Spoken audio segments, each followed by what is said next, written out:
Lena had always dreamed of being a successful writer.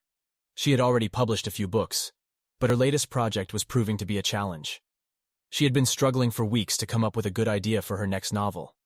One afternoon, Lena decided to take a walk in the park to clear her mind.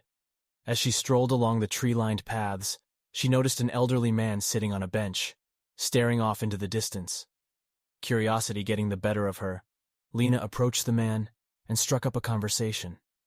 They talked about the weather and the beauty of the park, and then the man began to tell Lena stories about his youth. He told her about growing up during the Great Depression, about the hardships he faced, and the lessons he learned along the way. Lena was fascinated by the man's stories, and she listened intently as he spoke. As Lena listened to the man's stories, she began to feel inspired.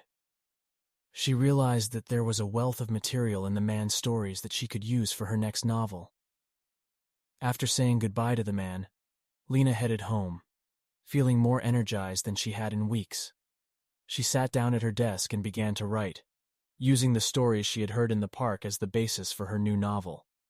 As Lena wrote, the words flowed easily, and she felt a sense of excitement that had been missing from her writing for a long time. She worked tirelessly for weeks, pouring all of her energy into her new project. Finally, after months of hard work, Lena's new novel was complete.